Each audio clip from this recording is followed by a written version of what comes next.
All right, so today I wanted to talk about something very interesting from Luke Rudowski here, and he points out a quote from 1984 by George Orwell saying, "Everything other than working was forbidden. Walking in the streets, having fun, singing, dancing, getting together, everything was forbidden. Forbidden." Now, a good thing to point out off the start is that even working now, to some degree, is forbidden. So this quote, if anything, is an understatement in that this is where we're at too. And the thing that really boggles my mind, not that it surprises me because I thought it was going to happen at some point, but how the average person, like again, like you talk with the average person, and like whenever you bring up stuff like this, or even if it's best when they bring it up, because when you bring it up, usually it's a little different, in that they'll always mock and like make fun of like people like Alex Jones and stuff. And again, I think he's got a lot of stuff that's he's wrong about, but I mean, I think he's right about he's better than the mainstream media for sure, but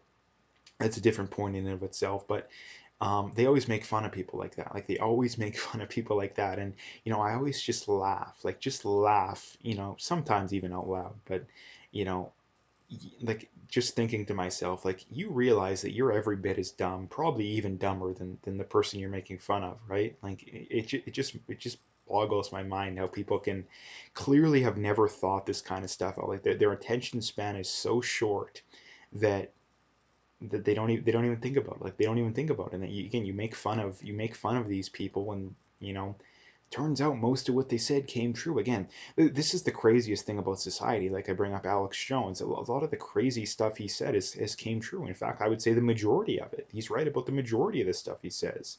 The mainstream media is right about pretty much nothing. Right? Pretty much nothing.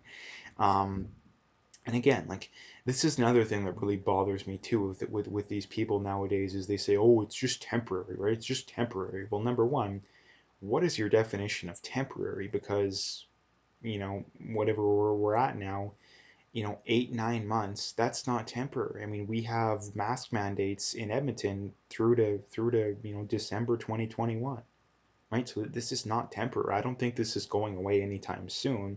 And I think the reason for that is that the average person is naive enough to think that it's just temporary. This is how the government always sells people on these massive changes. This is how the income tax was brought in. This is how a lot of these government spying programs were bought in. And that, they say, oh, it's just temporary, right? It's just temporary.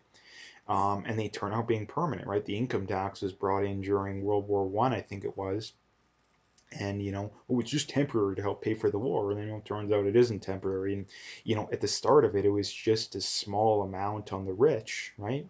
Now it's pretty much everyone, right? So yeah, this is how the government does this kind of stuff. And again, the reason that they get away with it is because they know the average person is too naive and ignorant to put two and two together. They know their attention span is too short, that they can tell us one thing and tell us a completely different thing 6 months later, or even less.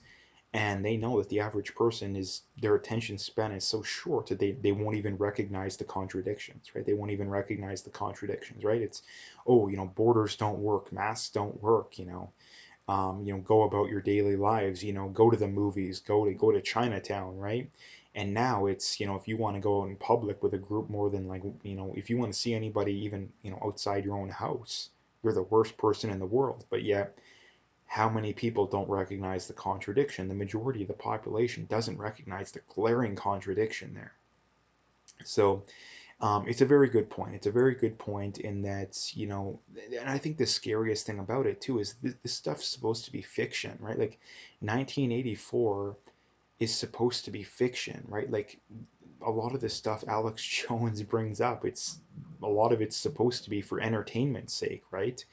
But yet a lot of it's turning out to be true. A lot of it's turning out to be true. And the thing that I think is the scariest is that I don't think it's the scariest in some ways, in that knowing that a lot of people would go along with it. I think the worst part about it is that the government has convinced a majority of the public to go along with this stuff. Like the government has convinced the majority of the public to go along with this stuff.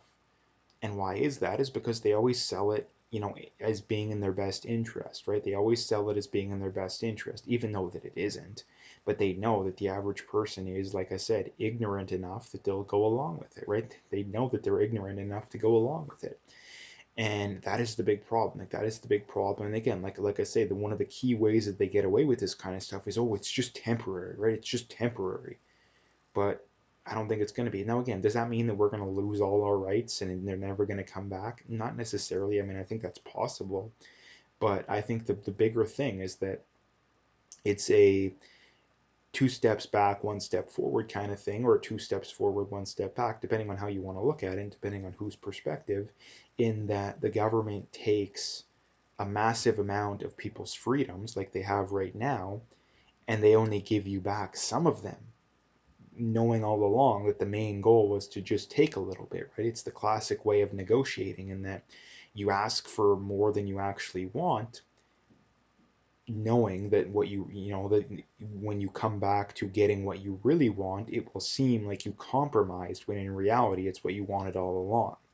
And that's what the government's going to do coming out of this situation, is that the reality is that they probably do want, 1984 levels of authoritarianism, to be perfectly honest, but I think that they would gladly accept a step in the right direction. And I think that's what's going to end up happening for this, is that we may not necessarily have forced vaccines and a lot of this crazy stuff that you're hearing about, but we're not going to have the same amount of freedom coming out of this as we did before. That's one thing I would pretty much guarantee. I would bet every dollar I had that we will not come out of this with the same amount of freedoms that we had.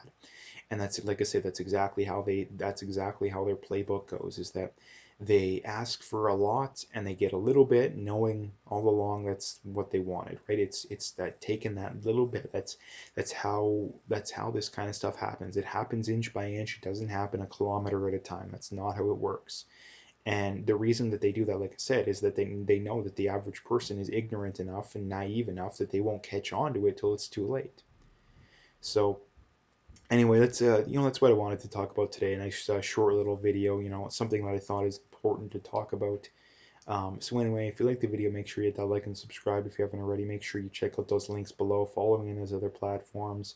If you want to donate, you can do that as well. Again, I appreciate whatever support I can get, but at the very least, just hit that like and subscribe if you haven't already.